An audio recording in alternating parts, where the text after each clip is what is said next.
Olá, alunos e alunas do Gran Curso Online. Eu sou a professora Núbia Lima. É um prazer enorme estar aqui com vocês. Sejam todos e todas muito bem-vindos a esse espaço. Muito bem, o nosso encontro de hoje é em razão do estudo da assistência social no Brasil. Um conteúdo cobrado tanto para ensino médio quanto para nível superior, principalmente nos órgãos públicos que trabalham diretamente com as políticas de saúde, previdência social e assistência social. Antes de iniciarmos o nosso bate-papo, eu vou fazer uma breve apresentação de como será a nossa caminhada nesse momento de estudo. Então vem comigo. Muito bem. Primeiramente, é muito importante que a gente chame a história, que a gente faça a inquirição da história para conhecermos o legado da assistência social no Brasil. Conhecer e separar as antigas práticas sociais da assistência da atual Política Nacional de Assistência Social.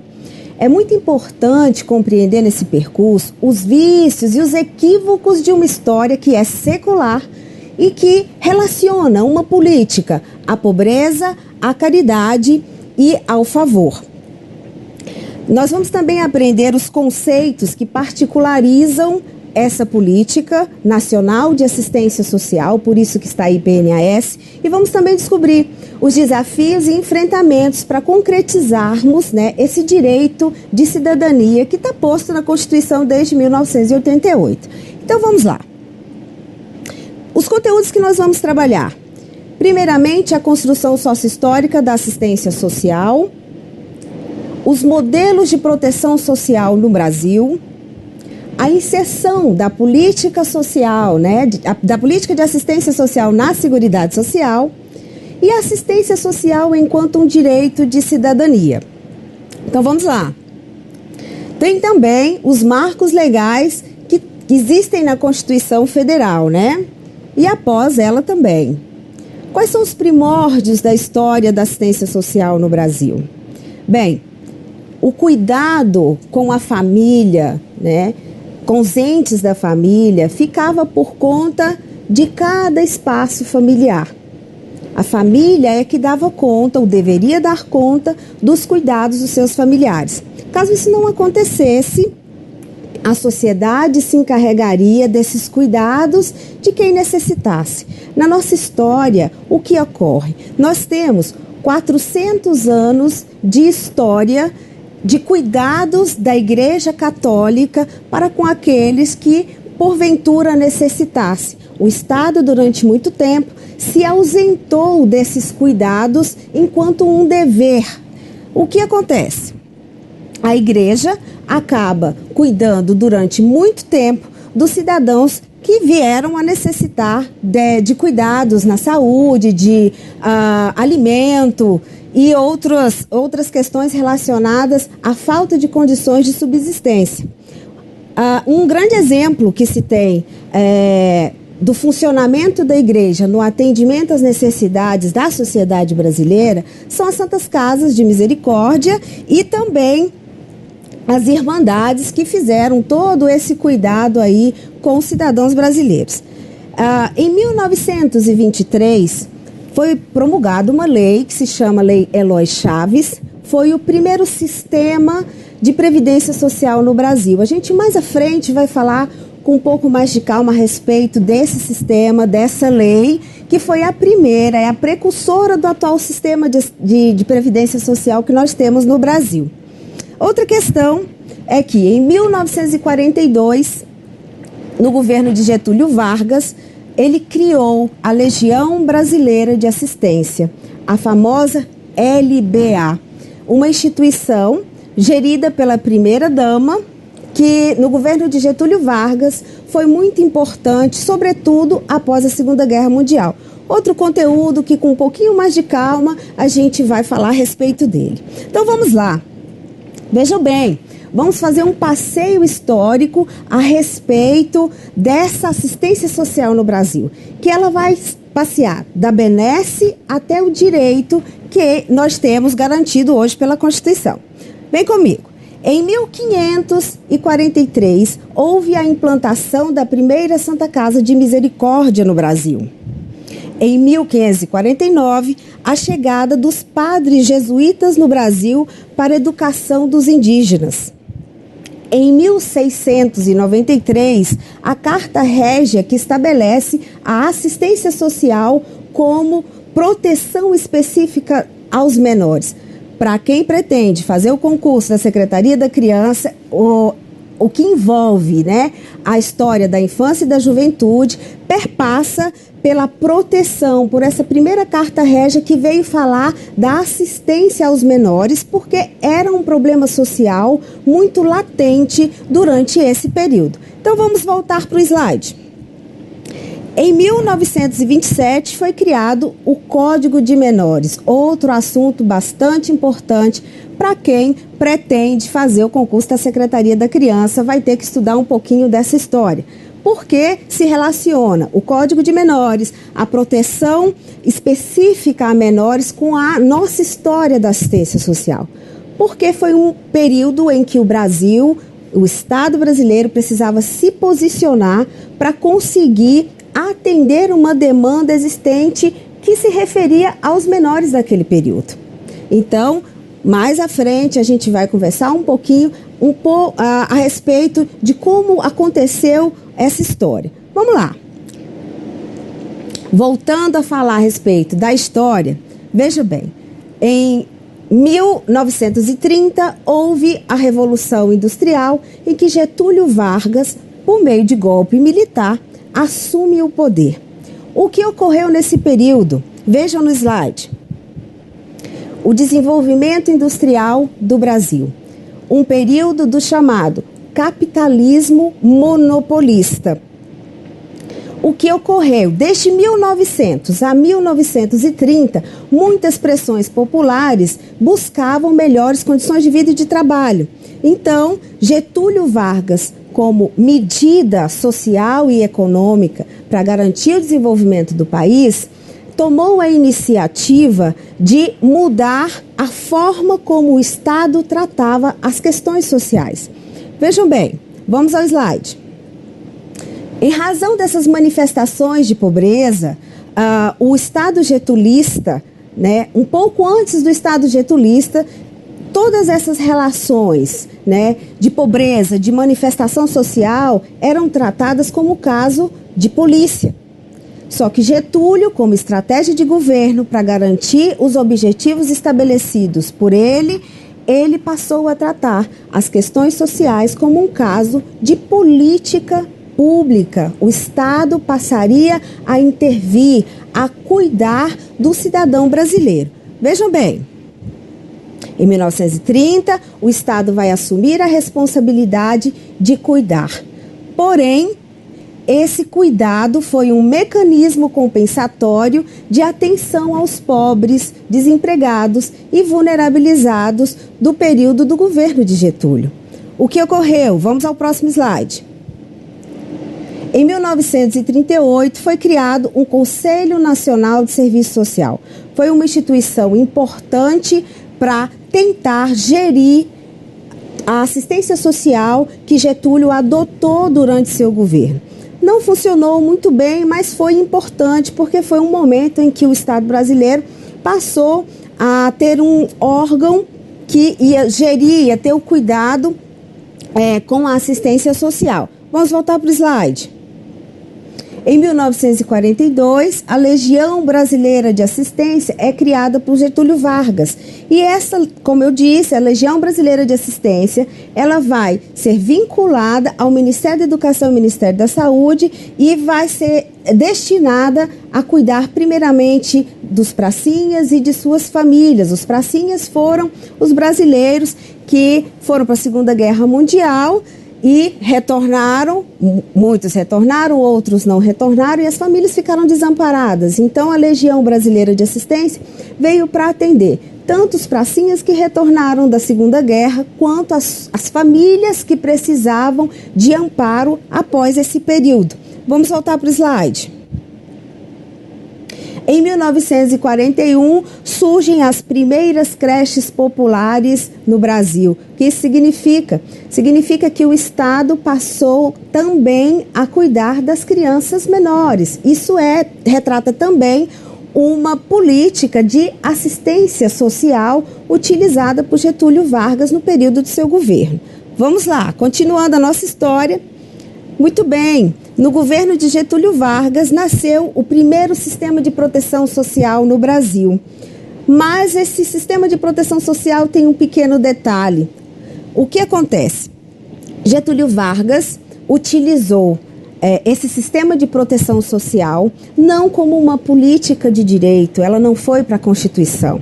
Foi como uma política de governo, estava muito mais focada no próprio Getúlio Vargas. Acompanhe comigo o que ocorreu. As práticas do governo de Getúlio Vargas foram assistencialistas ou assistenciais. E o que significa, né? O que é assistencialismo? Significa que é uma prática em prol dos favorecidos, implica uma noção de troca ou de favor e estabelece no receptor uma relação de gratidão, seja com a igreja, instituições ou com o próprio Estado. Então vamos pensar um pouquinho a respeito disso. Vem comigo. A prática assistencial ou assistencialista ou o assistencialismo é uma prática de troca, de favor. Existe um benfeitor e existe um receptor. E esse receptor se vê com uma dívida. E, na maioria das vezes, essa dívida é paga com favores também políticos. E a gente pode vir para a realidade atual e até hoje essa prática, infelizmente, existe porque as pessoas trocam determinados favores por um bem maior que é o nosso voto, né? Essa questão ainda existe, então a gente denomina como assistencialismo.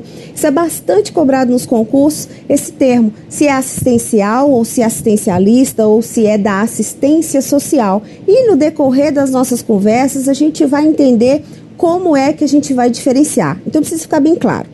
O termo assistencialismo é um termo que se refere a uma troca, a um favor de alguém para com outra pessoa, só que isso vai ser cobrado de alguma forma. E foi isso que Getúlio fez. Getúlio fez essa estratégia com tanta expertise que chegou a ser querido a ponto de ser chamado de pai dos pobres. Voltem para o slide comigo. Então, nessa concepção, inexiste o direito, né? Porque essas ações são praticadas em nome de diversos interesses e Getúlio Vargas tinha vários interesses. Inclusive, se eleger num primeiro momento ditador, ele prometeu o desenvolvimento do país, prometeu que entregaria o país em condições para que voltasse a democracia. Só que ele tinha intenções políticas e econômicas e essa atitude de Getúlio Vargas, essa estratégia de Getúlio Vargas de criar um sistema de proteção assistencialista favoreceu muito o alcance dos objetivos dele e ele passou a ser muito querido pelo povo. Vamos voltar. Então, a assistência começa a se configurar quer como uma esfera programática de ação governamental para a prestação de serviço, quer como um mecanismo político de amortecimento das tensões sociais. Como que a gente explica isso? Na esfera de governo de Getúlio Vargas, entrou no programa, né, dentro da programação de governo, essas políticas que prestariam assistência aos desempregados, aos vulnerabilizados. Só que ele utilizou essa estratégia para poder amortecer as várias tensões sociais que aconteciam durante o período do seu governo. Ele atendia aos focos de tensão social que tinham durante o seu governo com esse tipo de política. Isso significa que, se em São Paulo tivesse determinada mobilização dos trabalhadores, se ali tivesse ocorrendo uma determinada tensão social, era ali que ele atenderia com uma política. Porém, se em outro estado brasileiro tivesse tudo calmo, ele não faria o mesmo. Isso é uma questão completamente diferente da realidade que nós temos hoje. Então, era Getúlio que decidia onde ele investiria, como ele investiria, quando, quanto, até quando. Então, ele tinha toda uma política nas suas mãos e controlada por ele. Esse foi um primeiro momento da assistência social no Brasil durante o governo de Getúlio. Foi onde mais se destacou a iniciativa do Estado em políticas sociais. Ok, vamos resolver então uma questão de prova. Prestem atenção. A partir da década de 30, nos governos de Getúlio Vargas, houve mudanças significativas no Estado brasileiro. Com relação a essas mudanças, é incorreto afirmar que elas foram marcadas, alternativa A, pela implantação progressiva de políticas sociais, B, pelas garantias de alguns direitos aos empregados com carteira assinada, C, pela criação de instrumentos de cooptação e controle dos trabalhadores, D, pela criação de um sistema de proteção social centrado na previdência social e pela implantação de um sistema de seguridade social universal. Agora acompanhem comigo qual é a alternativa correta, como é que a gente vai poder responder essa questão. Muito bem, a banca está pedindo a alternativa incorreta, então vamos analisar. A alternativa A fala da implantação progressiva de políticas sociais. Ok, está correto. Getúlio Vargas, aos poucos, mesmo políticas assistencialistas, né? Ele foi implantando durante o seu governo, seus 2 governos, ele passou a implantar gradativamente políticas sociais para atender a população brasileira. B, pelas garantias de alguns direitos aos empregados com carteira assinada. Também é verdade, também está correta. O que ocorreu? Lembra da Lei Eloy Chaves? Foi uma lei, que é a primeira lei relacionada à Previdência Social no Brasil e, obviamente, que ela estava vinculada aos trabalhadores que tinham carteira assinada. Era uma espécie de seguro social, então o trabalhador contribuía com uma parte, a empresa contribuía com outra, o Estado contribuía também com uma outra parte. Caso esse trabalhador viesse a se aposentar, viesse a óbito ou precisasse se afastar do trabalho, ele teria uma cobertura. Então, por isso, as garantias de alguns direitos aos empregados, elas aconteciam somente para aqueles que tinham carteira assinada. Realmente ficava descoberto os outros trabalhadores que não tinham uma carteira assinada, não tinham essa cobertura pela Previdência Social. C, pela criação de instrumentos de cooptação e controle dos trabalhadores. Getúlio Vargas também utilizou essa estratégia. O que ele fez? Em razão das grandes mobilizações que se tinha, Getúlio Vargas juntou, vários sindicatos num só. Essa estratégia ficou muito mais fácil para ele poder controlar e cooptar, corromper alguns representantes da classe trabalhadora e trazer esses representantes para o seu lado. Então, houve sim essa cooptação durante o governo de Getúlio Vargas para ele manter sob controle a classe trabalhadora. D, pela criação de um sistema de proteção social centrado na Previdência. Isso também procede, também está correto. O que Getúlio fez?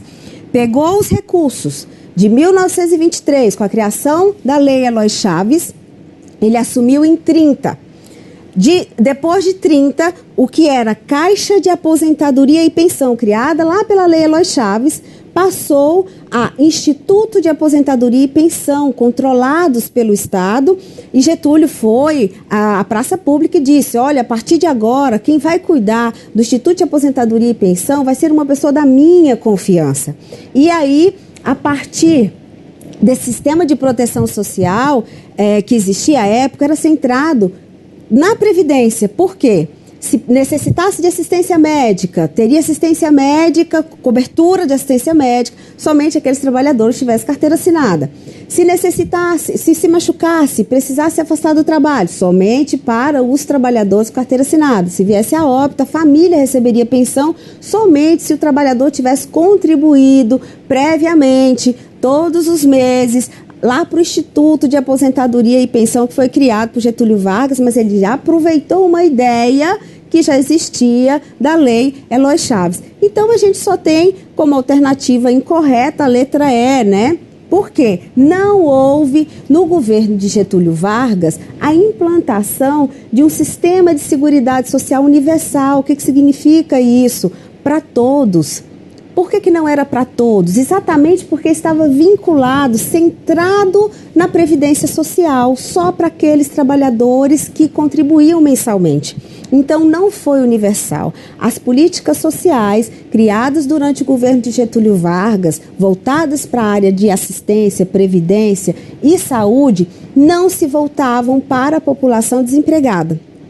Ela estava muito centrada no trabalhador que tinha carteira assinada. Então agora a gente vai descansar um pouquinho, levanta um pouquinho, vai tomar um copo d'água, porque daqui a pouco a gente volta para continuar o nosso estudo.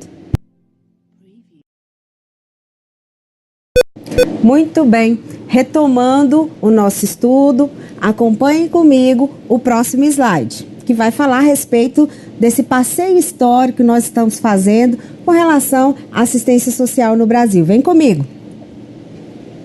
Veja bem, em 1964 foi criado a FUNABEM, uma política nacional de bem-estar do menor. Vem novamente aí a questão da assistência voltada para o menor num período diferente dos outros que nós vimos. Em 1967, a criação do Instituto Nacional de Previdência Social, esse nomezinho, INPS, é muito conhecido pela maioria de nós, e as pessoas, né, aí que estão com seus 50, 60 anos, conheceram o INPS. Em 1966, a Legião Brasileira de Assistência, lembra? Vem comigo aqui. A instituição criada por Getúlio Vargas, essa legião, em 1966, Legião Brasileira de Assistência, foi transformada em uma fundação. Então, ela tinha o papel de coordenar, de formular, de acompanhar a política de assistência social que era realizada no país. Vamos voltar para o slide. Então, a Legião Brasileira de Assistência foi transformada numa fundação e ela era encarregada de implantar e executar a Política Nacional de Assistência Social, bem como de orientar, de coordenar e de supervisionar as outras entidades executoras dessa política. Vamos continuar no próximo slide. As origens da assistência social no Brasil. Vejam bem, até os anos 40, a assistência social no Brasil era filantrópica, baseada na caridade religiosa. Olhem só, nós falamos no início do nosso estudo que durante 400 anos a Igreja Católica era a principal responsável por atender a necessidade das pessoas que estavam em condições vulneráveis, vamos dizer assim. A partir do governo de Getúlio, o Estado passou a atender também essas pessoas que eram desassistidas e que não conseguiam, por meio do trabalho, garantir a sua subsistência, a subsistência da sua família. O que ocorre? A igreja deixou de atuar, a família continuou cuidando e a sociedade, sobretudo no papel da igreja e da igreja católica, continuou também realizando suas atividades. Por isso que no slide está que até os anos 40, a assistência social no Brasil estava muito vinculada à filantropia, à caridade, mas também a gente não pode esquecer que teve um momento de Getúlio Vargas, que foi de 1930 a 1945, que implantou políticas sociais assistencialistas, focalizadas onde tinha as maiores tensões sociais da classe trabalhadora. Então, foi um período marcado pela caridade e pela filantropia. Vamos voltar para o slide? Em 1942, foi quando Getúlio criou a Legião Brasileira de Assistência, que eu venho falando para vocês desde o início do nosso estudo. O que ocorreu? A própria necessidade do país fez com que Getúlio tomasse essa providência. Mas a gente vai voltar para o slide para entender melhor para quem Getúlio entregou, né? Para quem ele entregou a gestão da assistência social, né? Da Legião Brasileira de Assistência em 1942. Vamos lá. Para a sua esposa, senhora Darcy Vargas. Ela foi a precursora da gestão da Legião Brasileira de Assistência no Brasil. E foi a partir dessa iniciativa de Getúlio Vargas de colocar a sua esposa, ou seja, a primeira dama, frente, né, ao enfrentamento das desigualdades, dos vulneráveis, foi que iniciou no nosso país o famoso primeiro damismo. Então vamos voltar para o slide? A Legião Brasileira de Assistência, ela surgiu para atender, como eu falei anteriormente, as famílias dos pracinhas. Mas o que ocorreu com a própria necessidade do país, ela acabou tendo foco também na maternidade e na infância. O objetivo da Legião Brasileira de Assistência era a promoção e o desenvolvimento social e comunitário do país. Quem era atendido pela Legião Brasileira de Assistência, em qualquer estado, teria aí como objetivo o desenvolvimento social e comunitário. Até mais ou menos, 93, desculpem, os estados brasileiros e o Distrito Federal já tinham aí seus órgãos da Legião, Brasileira de Assistência. E olha só o que aconteceu. Continuou sendo assistencialista, clientelista e baseada na caridade.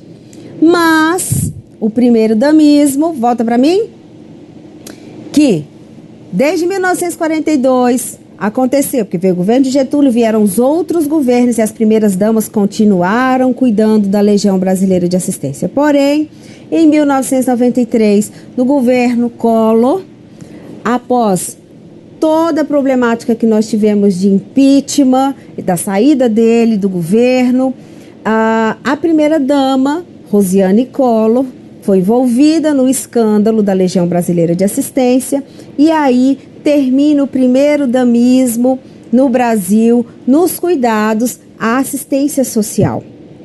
Mesmo após a Constituição de 1988, até 1993, as primeiras damas continuavam cuidando da assistência social do povo brasileiro, que eram aquelas pessoas que não tinham condições de alguma forma prover o mínimo de sustento ou para si ou para sua família. Então, continuou o Estado e a Igreja exercendo essa função de cuidar. Mas vale lembrar que a partir de 1988, vai mudar bastante a configuração da assistência social no Brasil. Vamos ao slide. Essa é a Rosiane. Foi ela que foi a última primeira-dama que cuidou da assistência social no Brasil. Vamos continuar. Nos anos 80, com o processo de abertura política do país, pode voltar para mim. Nos anos 80, nós começamos todo um movimento de redemocratização do país. Já bastante exaustos de todo o período de ditadura no país, nós já buscávamos um Brasil democrático, ou redemocratizado. Durante esse período, esse processo de abertura política, muitas manifestações, muitos movimentos que buscavam melhores condições para o povo brasileiro. Isso incluíam várias políticas de assistência social. Vamos lá para o slide. Houve o surgimento de novas organizações da sociedade civil que buscavam aí colocar na Constituição Federal, nos direitos constitucionais, direitos sociais, direitos humanos também. Houve uma crise da saúde no Brasil que ela se expressava muito na Previdência Social. Vem para mim para poder explicar um pouquinho essa questão. A saúde no Brasil nasceu lá na Lei Eloy Chaves, como eu disse, em 1923, vinculada à Previdência. Então, a Caixa de Aposentadoria e Pensão, que foi criada pela Lei Eloy Chaves, o trabalhador contribui um pouquinho, o empregador contribui um pouquinho, o Estado não interferia nessa relação, a não ser se houvesse realmente algum problema mais grave, para que se entrasse num consenso. Mas o Estado não administrava as caixas de aposentadoria e pensão. E essas caixas de aposentadoria e pensão, que foi o primeiro sistema de previdência social no Brasil, elas funcionavam para atender os trabalhadores das empresas, porque eram caixas por empresas, A primeira empresa que teve uma caixa de aposentadoria e pensão foi a empresa dos ferroviários. Depois os marítimos e assim bancários, chegou até o serviço público. Então, quem contribuía tinha direito a usufruir dos recursos das caixas. E essas caixas serviam para questões relacionadas à aposentadoria e pensão e também para questões voltadas à assistência médica, tanto do trabalhador quanto das suas famílias. Então, a saúde no Brasil nasceu vinculada, os cuidados com a saúde, nasceu vinculada à Previdência Social, porque se o trabalhador precisasse de atendimento, retirava o recurso da Caixinha, que depois Getúlio transformou em institutos, grandes institutos, por categoria profissional. Então, esses institutos eram gigantescos, era para todo o Brasil, o recurso era retirado de lá e aí era pago, né, lá no setor privado, o atendimento à saúde para o trabalhador e para a sua família. Nós não tínhamos uma saúde universal como temos hoje. Isso é uma realidade depois da Constituição Federal, porque aí a gente tem como dever do Estado e direito do cidadão, mas a saúde ela nasce lá na Previdência Social, junto com a Previdência Social. Vamos voltar lá no slide? Muito bem, em 1986, né, houve a Conferência Nacional de Saúde.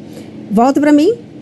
Essa conferência foi extremamente importante, porque a partir dela, e o lema dela é o que foi para a Constituição, que é saúde, direito de todos e dever do Estado. A partir dessa conferência, da 8ª Conferência Nacional de Saúde, decidiu-se, né, o projeto de saúde pública ganhou em relação ao projeto de saúde privada, que era muito forte no país. A saúde privada no país, ela imperava.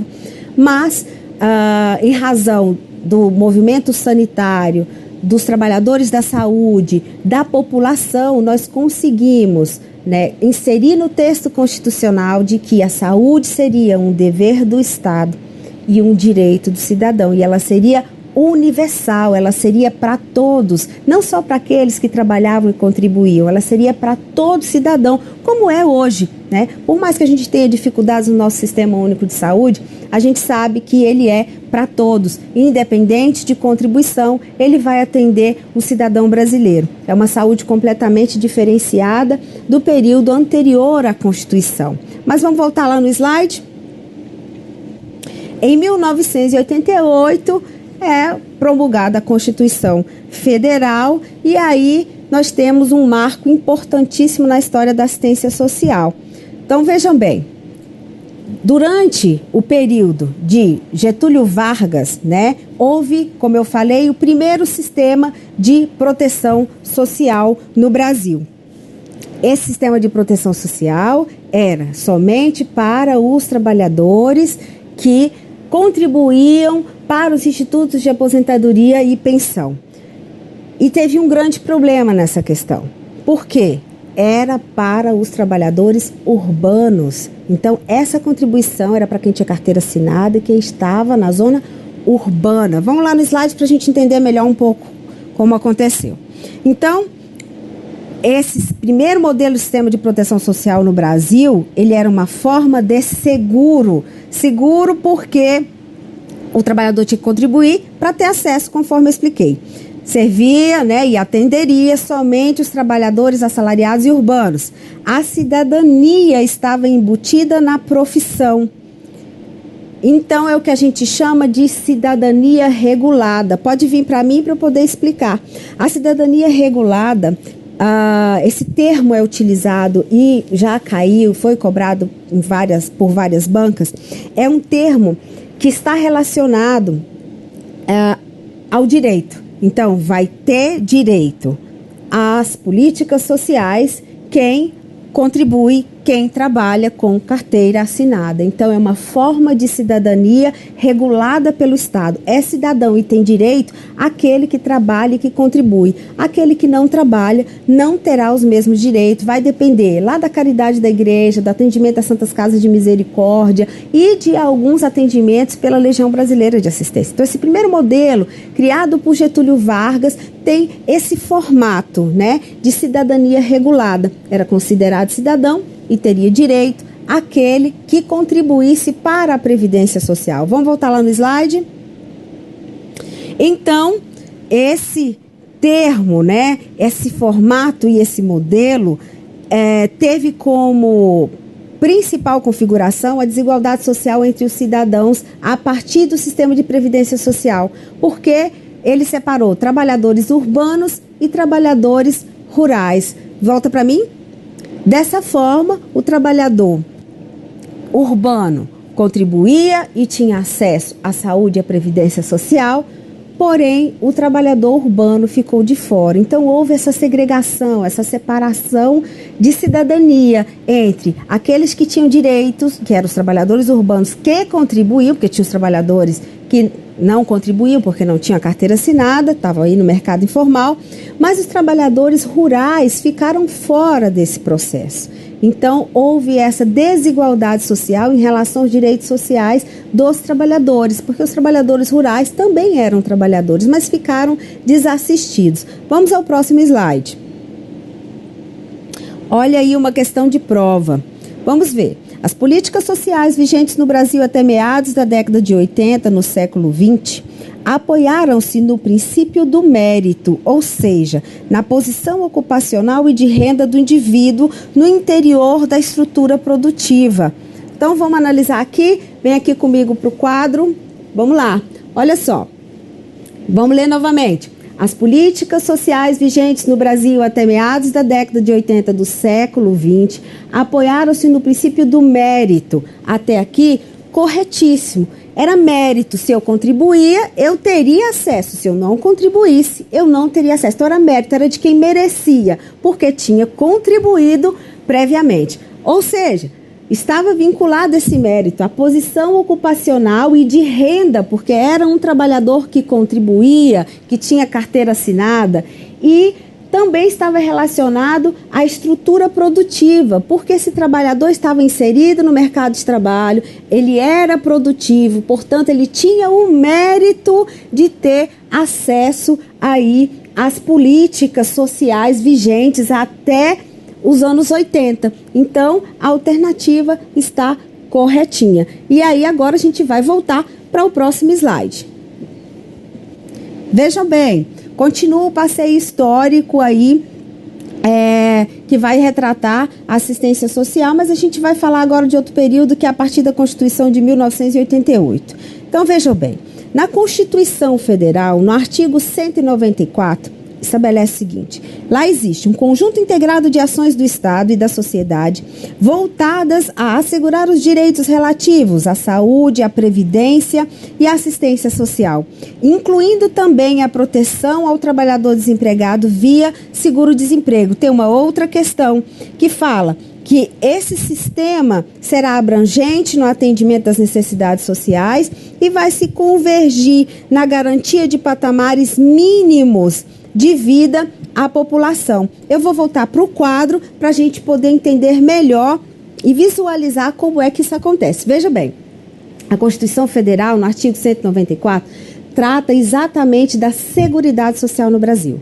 Então, com a redemocratização do país, com a nova Constituição Federal, tem lá no seu artigo 194 o que a gente chama de Sistema de Seguridade Social, é a famosa Seguridade Social. Então, a partir da Seguridade Social, que está no artigo 194, nós temos um conjunto de ações que é do Estado, mas que é também da sociedade civil, voltadas a assegurar direitos relativos à saúde, à previdência e à assistência social. Isso muda a configuração até então da assistência social no Brasil.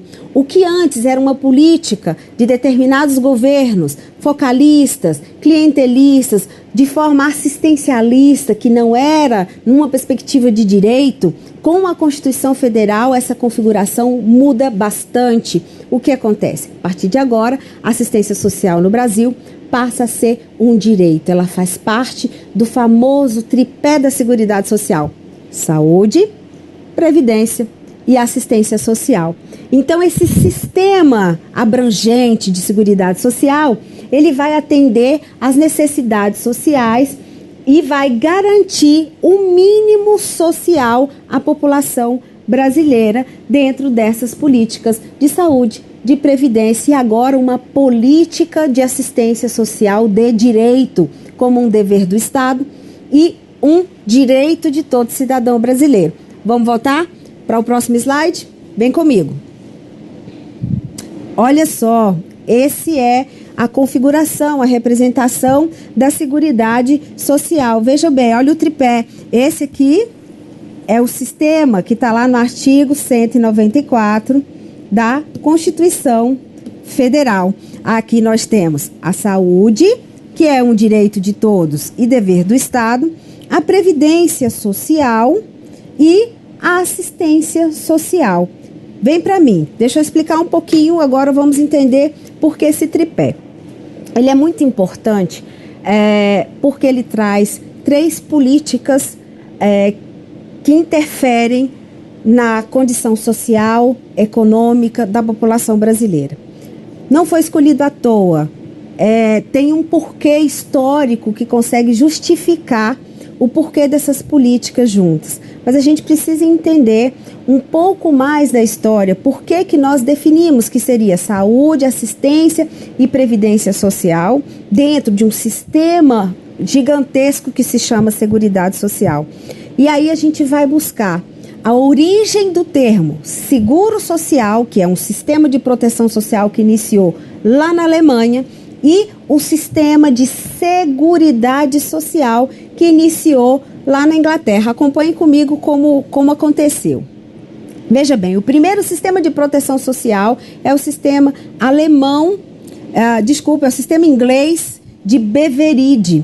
É um sistema de proteção para a população, pode voltar para mim, para a população, e não envolve o pagamento antecipado, não envolve pagamento. Então, é um sistema não contributivo.